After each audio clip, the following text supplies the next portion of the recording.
Here's part 3 and the last part of my short series on practicing piano and practicing pieces.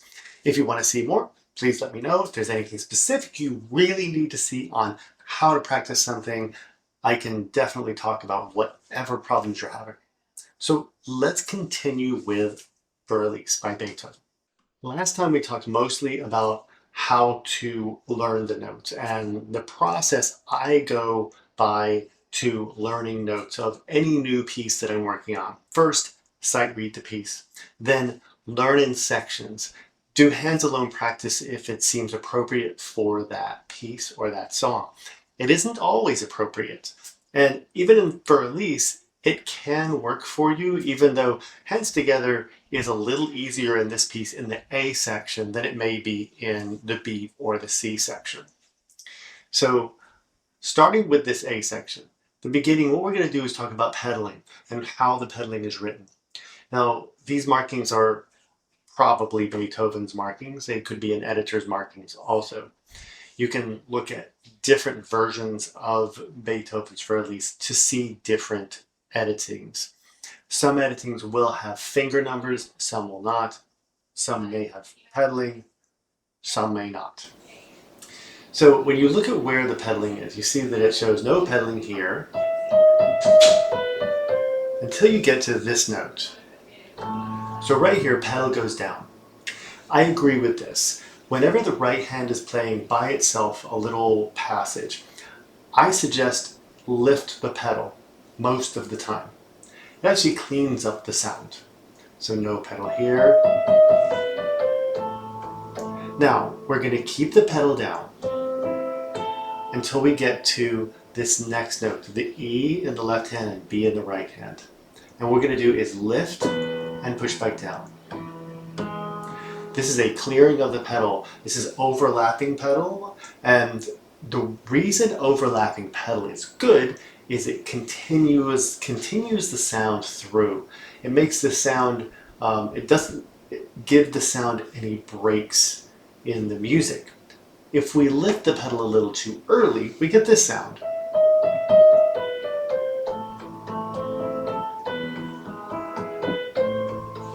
Now, of course, I could have connected with my fingers a little bit more. I did that on purpose so that you could hear how it does disconnect the sound a little bit. And even if you do connect with the fingers, what it can do is lifting the pedal will take away the sound of the other notes that are being held down. Essentially, what the pedal is doing is this. If I don't use the pedal, it's doing that. It's holding all those notes down for me, sort of. Now, we're going to do this for each of the measures where it shows pedaling. So we're going to no pedal, now pedal down. Now clear. I'm going to call it clearing when you lift the pedal and push it back down. Clear. Now here, I would lift the pedal a little bit before that little asterisk symbol. Right here. Now back down.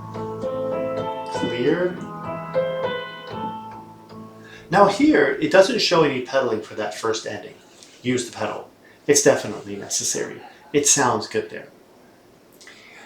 Now we get to the next section. Now when I get to that first ending, you're going to go back to the beginning, play all that again, skip the first ending, and then go here. Now the pedal is down here. I know it doesn't show pedal, but this is part of learning how to listen to the music that you're playing and know what just sounds good and what doesn't sound good with the pedal. There's going to be times where both are correct. And you can do whatever you want. So we get to this section, same idea, pedal down. Now we're going to clear the pedal. And we're going to clear the pedal here. Now of course don't pause between the measures like I'm doing. Now here, clear the pedal, and then leave it down. Now, the music doesn't say to clear the pedal at all,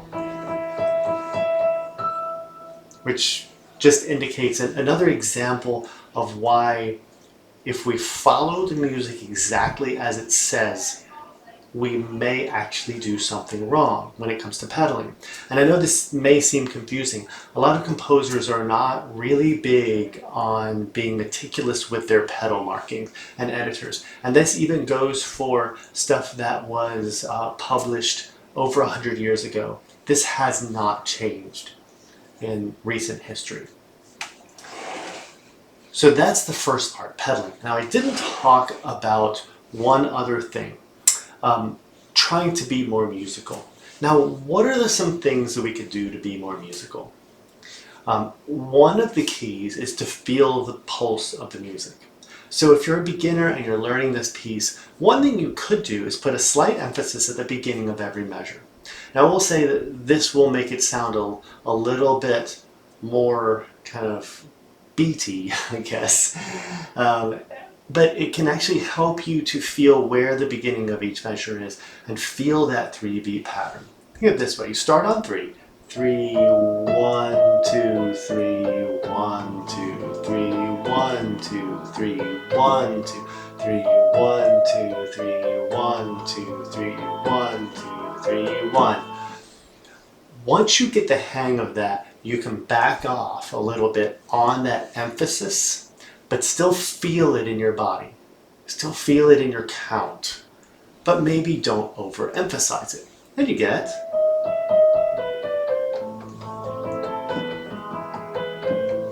So you can't really hear my emphasis, but I feel the beat every time. One other thing that I'm doing, one last thing as far as being musical in any piece. This is the hardest part. And I will say if you are a beginner, you may not be ready for this. If you're intermediate, you might be ready for this. It's called rubato. Rubato is where you speed up and slow down, but it's not indicated in the music. So you're doing this outside of what the music tells you to do. So what we're doing is we're not keeping a consistent metronomic beat. So it's good to practice with metronome for a lot of pieces, but once you get to a certain point, it's always good to do away with that metronome for the piece and start to feel the piece. Where should it speed up? Where should it slow down? I could even do that at the beginning.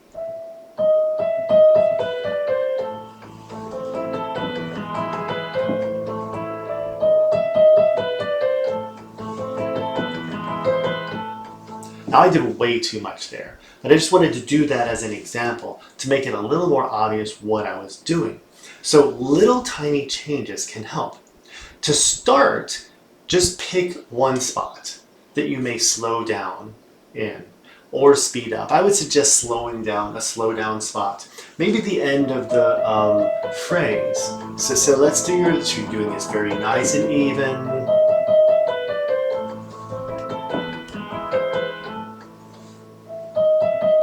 See how I slowed down just a little bit and even into the starting back over of that phrase. So same thing goes for all of the sections of this piece.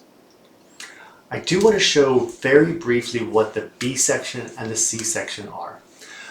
A lot of people don't even really recognize these sections until you hear them. They are not the same melody.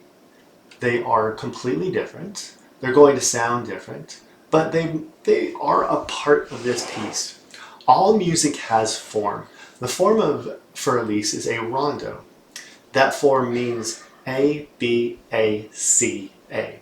Now a rondo doesn't have to be specifically that, but that is one of the forms of rondo, and it is the most common rondo form. It can go further than that. This is the section that sounds like this. I'm only going to play a few measures.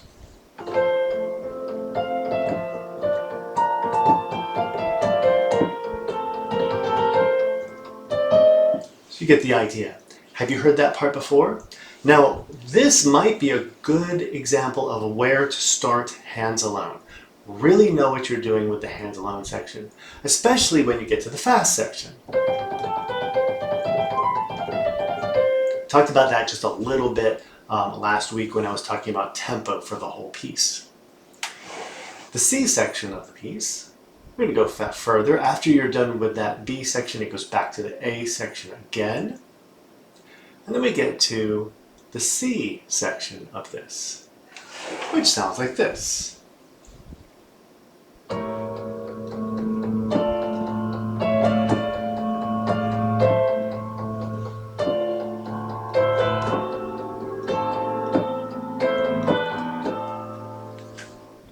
Again, another good section to work on hands alone.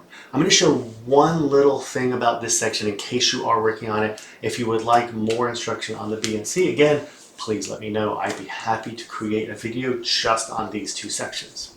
For the left hand, it is a repeated A for quite a while. There's a couple different ways you can do this. One is just the simple stay on one finger. Maybe change occasionally. Or some people really like to always change fingers. I personally can't stand changing fingers constantly on a slow repeated note like this, so I like to just stay on one finger. And if I feel like I'm becoming uneven or not paying attention, I may switch my finger that I'm using until I get to this. And this right here is another example of why I don't think the switching fingers is really necessary. You have to stay on the same fingers with this anyway. A lot of people like to switch fingers because it may keep them a little more focused on it, help to play a little more evenly, or help to keep the wrist a little more relaxed. I hope this has been helpful for how to practice a new piece of music. This is not specifically for Fur Elise. That's why I did not go over what the notes are, where the notes are, the entire piece itself. This is just on how to practice and what to do when you sit down to practice your piece. If you have any specific questions, one more time, please let me know in the comments. I'd be happy to answer anything you have or even create a new video to help further with this subject.